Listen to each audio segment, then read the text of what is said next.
So a lot of us were wondering if we were going to get a response from Bungie after all of this in a This Week in Destiny or This Week at Bungie, and we kind of did. So basically they posted this, our path forward.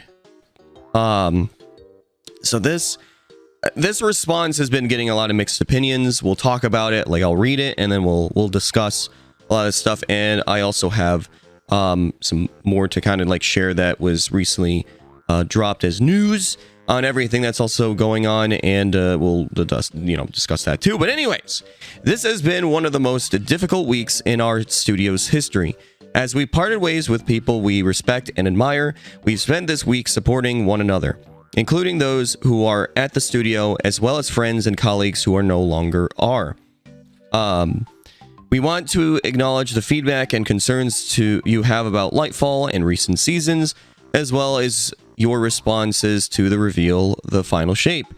We know we have lost you a lot of your trust. Destiny needs to surprise and delight. We haven't done this enough, and that's going to change. To us, the path forward is clear. We need to make The Final Shape an unforgettable Destiny experience. We want to build something that will be regarded alongside the best games we've ever made. A fitting culmination and that honors the journey we've been on together for the past 10 years. Forsaken, the Witch Queen, and the Taken King, these are the standard bearers we aim to live up to. We are intensely focused on exceeding your expectations for The Final Shape. Destiny 2 has more than 650 dedicated teammates pouring all their energy and expertise into delivering this epic moment and its subsequent episodes. In the weeks ahead, you'll be hearing more from us about what's next on the short-term horizon, beginning with our next season in late November. Afterwards, we'll begin to unpack our team's bigger, bolder, and brighter vision of The Final Shape, as well as the bridge we plan to build to take us all out of the darkness and into the light. See you Starside, the Destiny 2 dev team. So right off the bat, this is not really what a response that we were kind of expecting. It's just a lot of like being like, hey, sorry that management has been sorry, we can't blame management. But sorry that things have been kind of disappointing because us devs could not over deliver. Like this whole post just feels more of a management post rather than an actual dev or the dev team making this statement. That's at least what it feels like. Because it's just a lot of like, hey, we're gonna make Final Shape amazing. Continue the pre-order. Continue to have this faith in Final Shape. Yeah, and then like just kind of talking about the disappointments that we had with Lightfall in recent seasons, which it's just like now we're listening to a lot of this feedback. Like that's how it goes. I mean, look at what Forsaken turned into. Like that didn't happen because they just wanted to make a really, really, really good expansion, and that was it. They were also going through a lot of financial struggles then with the Destiny 2's launch, and of course when Curse of Osiris released, and that had a very, very good look.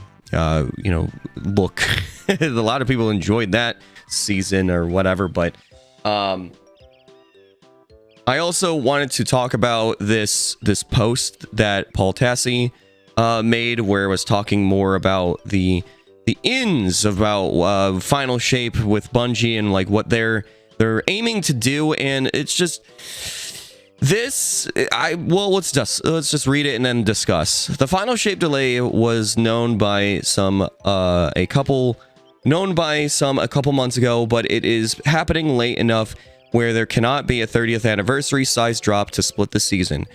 As that took around 8 months to build, there will be something in the season 23 gap, though no specifics. We kind of saw this coming. First of all, that this delay was most likely going to not be like, oh well, we'll have all this like 30th anniversary like in between content drop to ensure that this season does not feel 7 months. This is gonna be a long one. But they're saying that we are getting something, but obviously it's not going to be the size of the 30th anniversary. So, take it as you as is, I guess, like on expectations. But yeah. Then they want the final shape not just to be as good as Forsaken or the Taken King, but better. Hence the good, not great feedback that will be polished during a delay. It needs to be the best, and it is viewed as the key to turning things around. Hold on. So then also the final shape campaign and features are reportedly quite solid, even in its current state, ahead of planned future work. But they want to go even further, and there is some concern about crunch to make that happen, even with the delay. So, for starters, so they're aiming to not make the final shape as good as Forsaken, but better. Do they not realize how much Forsaken brought to Destiny 2? Not only just the level amount of content, but the big changes that happen, like with how special weapons were changed. Instead of all of them being in the heavy slot, we were able to get all this, like, new way of gameplay, and we got some new subclasses and stuff like that.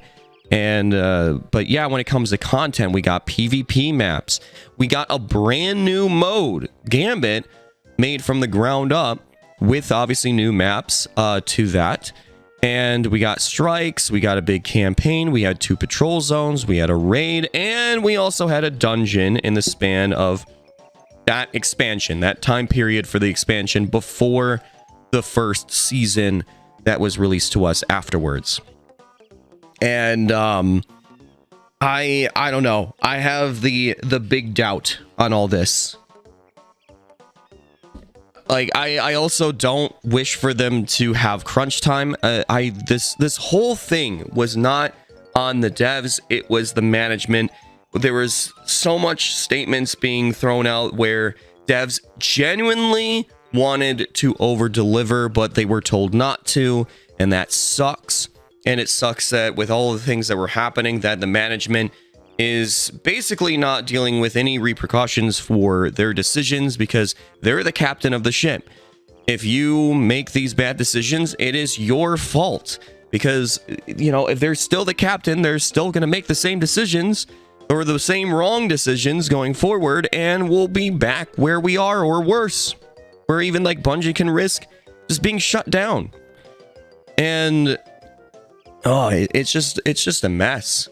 But the problem also is that, like, now we're going to make these kind of moves. Like, it's just, that's the problem with Destiny, is that Destiny didn't turn into, over time, to a game that was focused on making unique and amazing experiences, to always be excited for every single like new update, or more importantly expansions, to making things more consistent, where expectations are like pretty much we know what it's going to be like per season. We know expansions are going to kind of drop like a raid and a story and maybe patrol and maybe some subclasses, some loot obviously, and but don't expect new PvP maps or Gambit maps or strikes, because that's too hard to make, even though I feel like the reason why they don't do those is because they don't make direct revenue from it, obviously.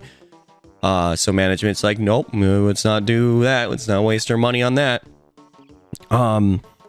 Destiny just started to turn more into obviously a focus on revenue, and when you make your game too much of a focus on revenue, people catch on to that, and then you don't make that revenue because the game feels like it's a big focus on that. A good example is the events. I mean, we just had Festival of the Lost, and they couldn't even have the effort to add in some new lost sectors to the mix, that where the lost sectors, all they are is just the lost sector that we already have in the game with a bunch of Halloween decorations spammed like it's Forge mode, and that's kind of it. And the heavy grenade launcher was very underwhelming when it comes to new weapons, and they completely forgot about Braytech Werewolf. But there's a lot of FOMO with that because the memento that you get and just the it's not that this event's not going to come back until a year later, obviously, but there's not a lot of fun in it. It's more about your playtime and the revenue with the Eververse store, and that leads to fatigue on the player base where they don't want to deal with it. Like, oh, hey, we got a cool weapon in Trials, but you may spend 6 to 8 hours and not even get a roll that is decent enough. So do you really want to risk wasting 6 to 8 hours doing that in a mode that you don't want to play? Because the map is a map that's been around for many years because they don't make enough new maps, or at least transfer the Destiny 1 maps over the Destiny 2. Like, the innovations are not there as much as they used to. I feel like Forsaken was the last time we started to see actual innovations for Destiny's future. And then after that, it started to turn into, okay, let's just make it more like just consistent with what we have. Maybe make some changes here and there, but nothing as huge as Forsaken drop. And yeah, like I said, with it, when it came to PvP maps, the core playlist, they push the core playlist on you a lot when it comes to seasonal content even. But with these events as well, where they want you to go and play Crucible, play PvE Strike playlist, do the Nightfalls and stuff, but they don't add anything new to them. I mean, Strikes, yeah, they put the Battlegrounds into the Strike playlist, but like those get really boring real quick, and some of those Grandmasters are so broken because they don't really test them to actually work with Grandmasters that it's a nightmare to play. It's not fun. That's the thing. Fun. Like, Destiny is supposed to be that rather than a focus on your playtime and your wallet. It should be about the, oh my gosh, I can't wait to play because there's all these things to do and it's just going to be exciting to play. So there's a lot of hope on the final shaping this better than Forsaken, but I just doubt it with what I just mentioned. And yes, there's also the worry about them being in crunch time because of it. But this definitely would have been most likely avoidable if management was not the way that it is right now. And it does suck that there's no repercussions of their poor decisions, because it's not the devs' fault. As we've heard that devs actually wanted to over deliver. They wanted to make more, but they were told no. And that's a real shame when you put a pause on people's creative ideas and innovations for the things that they want to introduce to the game. And yeah, it's just a real shame. But yeah, this is basically what we got. I mean, get ready for a very long season. They said that we're going to get something in between, but obviously, it's not going to be the size of the Bungie 30th anniversary, so maybe we'll get, like, I don't know, a small update.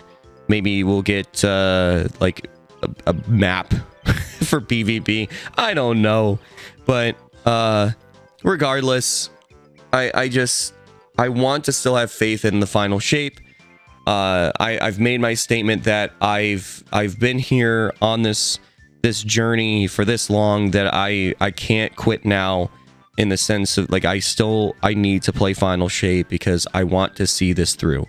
I want that satisfying, hopefully satisfying conclusion to this giant long journey. But it is a shame that it is where we are. Like, what is happening is this. So regardless, I hope you have a chibi-tastic day, night, evening, wherever you are.